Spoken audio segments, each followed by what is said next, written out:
नमस्कार दोस्तों, मैं आपका होस्ट उज्ज्वल चतुर्वेदी बहुत बहुत स्वागत करता हूं अपने चैनल की एक और फेस्ट वीडियो में। दोस्तों ट्राई की तरफ से एक ज़बरदस्त खुशखबरी आप लोग के लिए लाई गई है, जहां पर अब आपको एक्स्ट्रा वैलिडिटी दिया जाएगा और आपके जो भी बिल आते हैं, मतलब जो रेंट आता है पोस्टपेड कनेक्शन वगैरह का, उसके अंदर डिस्काउंट आपको मिलने वाला है, कंपेंसेशन मिलने वाला है। ठीक है, तो पूरा अपडेट क्या है बताऊँगा इस वीडियो में, तो जाने के लिए बनी रहेगा। वीडियो को लाइक शेयर, चैनल को सब्सक्राइब कर लीजिएगा। तो चलिए जान लेते हैं।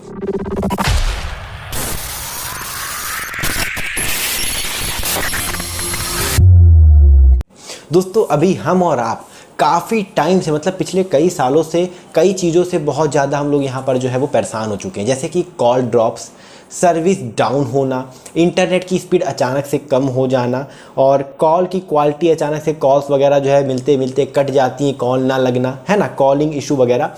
तो देखो क्वालिटी ऑफ सर्विसेज जो है इन लोगों की अच्छी नहीं है। किन लोगों की? जियो, एयरटेल, वी की और बीएसएनएल की। ये लोग सही से अपनी सर्विसेज दे नहीं पाते हैं। कभी कभी घंटों भर इनकी जो है वो सर्विस डाउन रहती है। कभी कभी कॉल इनकी मिलती नहीं, कभी कभी कॉल मिलती है तो कट जाती है, कभी कभी पूरा यहाँ पर आप कह सकते हो जो है स्पीड ही डाउन हो जाती है। तो ट्राई मतलब telecom regulatory authority of India ने दोस्तों एक बहुत ज़बरदस्त आप कह सकते हो रूल एंड रेगुलेशंस लाए हैं और एक बेंचमार्क सेट कर दिया है। पहली बात तो ये है कि यहाँ पर ट्राई के नए रूल्स के मुताबिक यहाँ पर जो है वो फाइन्स को सबसे पहले तो बढ़ाया गया है। फाइन्स को यहाँ पर बढ़ा दिया गया है। 50,000 पहले था, अब इसे 1 लाख कर दिया गया है। और जैसे जैसे इनकी सर्विसेज जो है वो ख़राब ऑपरेटर्स को मिलती जाएगी, मतलब ऑपरेटर्स की सर्विसेज जो है वो ख़राब मिलती जाएगी ट्राई को, मतलब ट्राई यहाँ पर जो है वो आप कह सकते हो चेक करने वाला है। ठीक है, ऑडिट हमेशा यहाँ पर किया जाएगा। कॉल क्वालिटी कैसे दे रहे हैं, एसएमएस कैसे दे रहे हैं, डाटा स्पीड कितनी वगैरह दे रहे हैं, तो सब कुछ यहाँ पर चेक किया जाएगा। और अगर इशू पाया जाएगा तो ये जो पेनल्टी है ये बढ़ती जाएगी, 1 लाख से 2 लाख, फिर 5 लाख, फिर 10 लाख मैक्स डिस्ट्रिक्ट लेवल पे। तो मतलब आप ये समझ लो कि अगर कई डिस्ट्रिक्ट में इनकी जो है नेटवर्क आउटेज आता है या दिक्कत कोई आती है कॉल क्वालिटी ऑफ सर्विसेज में, ये बेंचमार्क को अगर अचीव नहीं कर पाते हैं बेंचमार्क के नॉर्म्स को, तो वहाँ पर जो है वो इनका फाइन बहुत ज़्यादा करोड़ों में होने वाला है। ठीक है, एक बात और है यहाँ पर ये है कि फाइनेंशियल पेनाल्टी के बारे में तो मैंने बता दिया।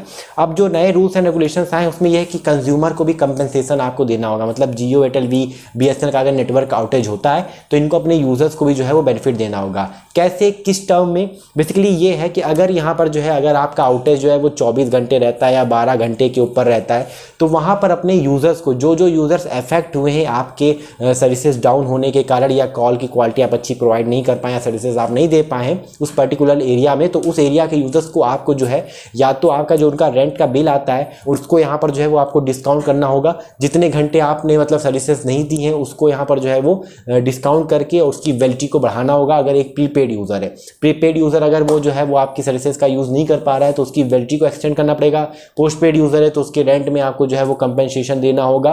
तो ये प्रोपोर्शनल आप कह सकते हो काम करने वाला है। जितने घंटे आप कह सकते हो सर्विसेज आउटेज वगैरह रहेगी तो उस हिसाब के आपको अपने जो यूज़र्स को है वो कैलकुलेट करके जो सर्विसेज यहाँ पर जो है वैलिडिटी बढ़ानी होगी, या आपको जो है वो उनके रेंट बिल में जो है वो डिस्काउंट करना होगा, कंपेंसेशन करना होगा। इस तरीके से प्रोपोर्शनल आप कह सकते हो ये चीज़ जो है वो काम करने वाली है। तो अब क्या है कि अगर ये सर्विसेज नहीं देते हैं तो कस्टमर्स का नुकसान ना हो, क्योंकि देखो कस्टमर ने पूरे 1 डे का आप कह सकते हो जो है ऐसे 1 GB डाटा मिलता है। अब आज इनकी आउटेज हो गई, मतलब आज इनका डाटा यूज़ ही नहीं कर पाए, तो कस्टमर क्यों झेले? कस्टमर का तो एक मतलब दिन बर्बाद हो गया ना, एक दिन की वैलिडिटी जो है वो बेकार हो गई ना। तो इसी को चलते यहाँ पर प्रीपेड यूज़र्स को कहा गया है कि अब अगर आपका जो है ऑपरेटर जो है, तो अगर आपको सर्विसेज प्रोवाइड नहीं किया जाता तो आपको जो है वो अब 1 दिन का जो वैलिडिटी है वो एक्सटेंड मिलेगी, या वैलिडिटी को एक्सटेंड किया जाएगा एज प्रोपोर्शनल, जैसा भी सिचुएशन है ऑपरेटर की। तो बहुत अच्छी बात है कि अब कस्टमर को भी कंपेंसेशन यहाँ पर देखने को मिलने वाला है, वैलिडिटी एक्सटेंड या उनके डिस्काउंट बिल के ऊपर डिस्काउंट को लेकर। तो ये मुझे काफ़ी अच्छा लगा। और यहाँ पर जो है वो नए जो रूल्स लाए गए वो मैंने आपको बता ही दिया। ये नए रूल्स जो है वो 1 अक्टूबर 2024 से लागू किए जाएंगे। ट्राई ने ये भी कहा है कि भैया आपको अपनी वेबसाइट के ऊपर क्लियरली जो है मेंशन करना पड़ेगा कि आपके कौन से एरिया में कौन सी सर्विस वगैरह चल रही है। ऐसा नहीं कि कहीं पर 4G दे रहे हो, कहीं पर 5G दे रहे हो, कहीं पर यूजर्स को पता ही नहीं लग रहा है कि भैया उनके शहर में 4G चल रहा है, 5G चल रहा है।